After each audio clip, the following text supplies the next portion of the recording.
Good morning everyone, my name is Kevin and I'm going to show you how to make a healthy, nutritious meal. I'm going to make a big stew that's going to last me a couple of days. I'm going to use it for lunch and in between meals. I usually cook my own dinner. So this is just a filler meal to eat when you don't have time to make a good real meal. So this is instead of snacking on buying expensive food when you're not at home. Alright, so it's gonna be a big stew. Gonna make it in this pot here. And we got it's about 6 onions, 8 carrots, and for taste we have garlic, red chili peppers, and ginger. And for moisture we're gonna use about 3 pots of chopped tomatoes. And as vegetables, or more vegetables, we have about 5 bell peppers just chopped up in squares, and 2 green bell peppers, some green zucchini, green beans, and these are dried green beans, so just like the insides of these, just dried. And here we have red beans and some pasta. So this is going to be a vegetarian dish. I didn't have any meat in the fridge today, so just make do with what we have.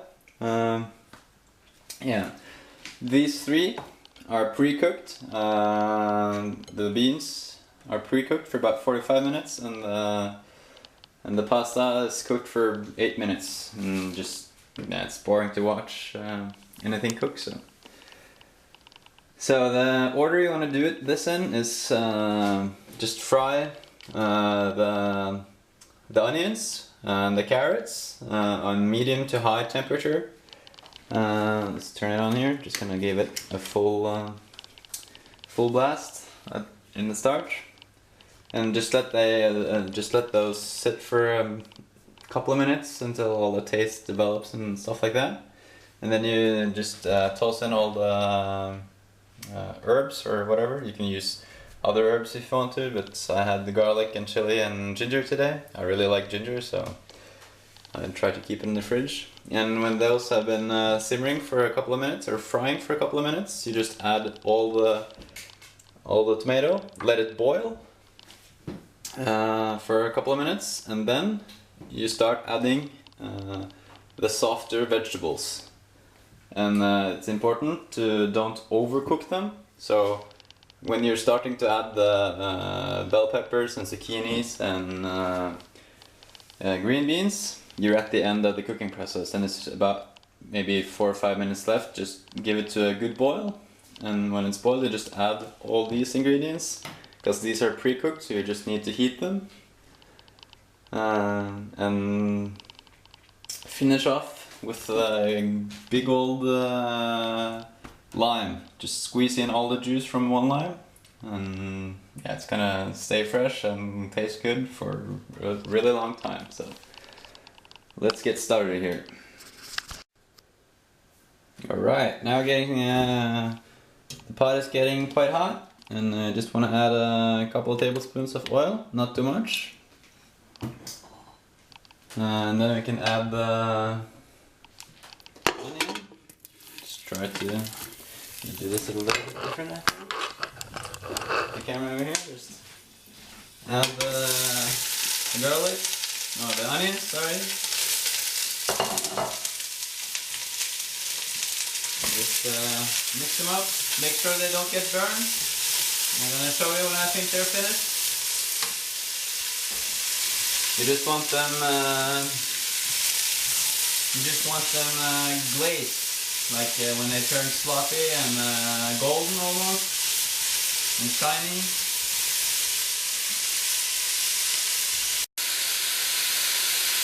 Alright, now you can see the onion is getting quite delicious inside here. So what I'm gonna do now, instead of adding all the carrots, like I told you to before, just add all the tasting ingredients.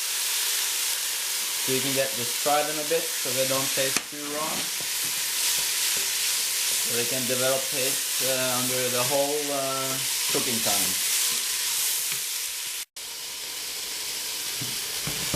Right, now you can see here it's getting quite, everything is getting quite glossy. and beautiful. You can really smell the chili and smell the garlic and the ginger. So now we're gonna add all the carrots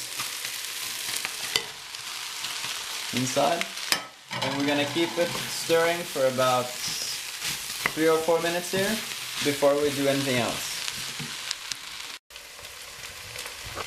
Alright, now we've fried it on a quite hot temperature for about 2 minutes, and now I'm just turned down the couple of notches, and now we're just gonna let it cook slowly for another 2 minutes before we add all the tomatoes.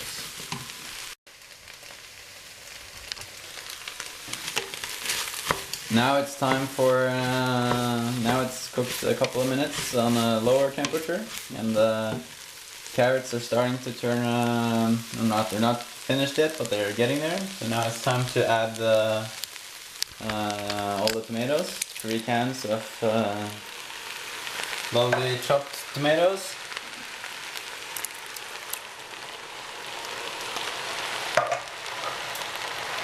And I just enjoy using canned tomatoes instead of water as liquid, because it's probably full of nutritious stuff, and it really tastes good. So. And now this can sit and simmer for about 2 or 3 minutes until the carrots are almost done, not completely done, because we still need a couple of more minutes of cooking time. For the bell peppers and the rest here. But the amount of time here is really short, okay? Alright, now the tomatoes have boiled for about 2 or 3 minutes, and the carrots still have a good bite to them, they're not too soft. And now we just add all of the bell peppers and the zucchini.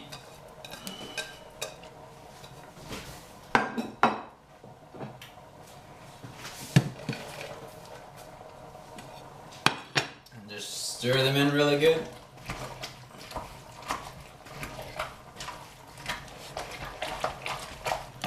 And you can see here now, it looks the pot looks already quite full, but when we just let this boil for a minute or two, it's gonna collapse, and the amount is gonna be a lot less. It's just gonna fall down a bit, and then we can get room for the rest of the stuff here. Okay. Alright, now it's boiled for a couple of minutes, and you can see it's dropped down, and it's room for more stuff now. So I'm gonna add the rest here. Green beans times twice, red beans, and the pasta. So we're just gonna start with these. The green beans.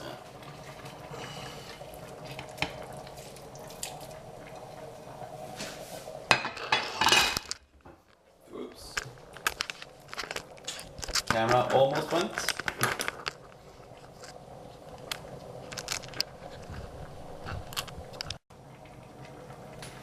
Right, we're back from a little camera incident here, and continuing on with the red beans. And just start to mix this in. You can see it looks quite full, but it's room for more.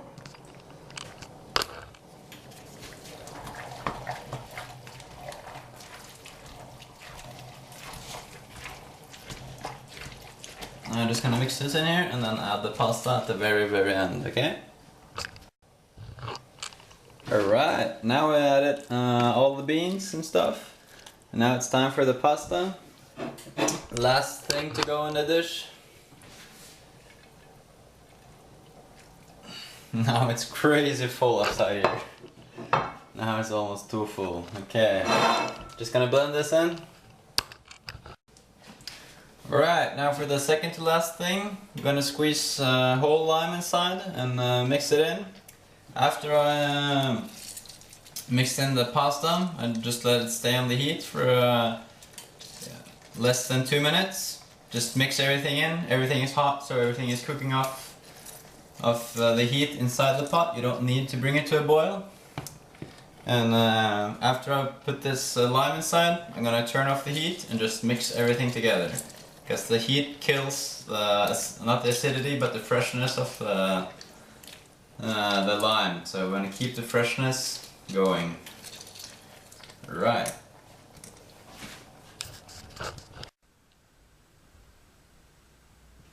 Alright, now I added all the lime, mixed everything together completely. You can see here, looks delicious, and it's finished. Now it's finished. Now what's important, because I'm gonna keep this dish for many days in my fridge. So one very important thing is to cool it down quite quickly and then pack it properly. So I'm just gonna show you how I do it here. I have two forms for the oven. I'm just gonna pour it inside these two and let it cool down. So here we go.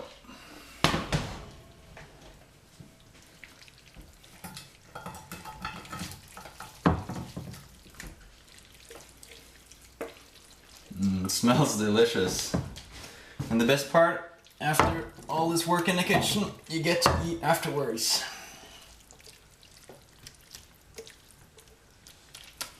Alright. And like I did in the other video, I'm just gonna put some forks inside and let the metal transfer all these heats into the air. And the point here is to get the biggest surface area as possible. Now you can see.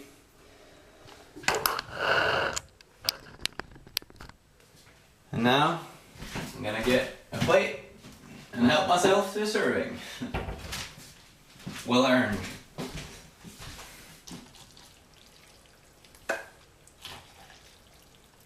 And this here is just an attempt to show you how you can make food easy for yourself that lasts a long time and in the fridge if you pack it and cool it properly.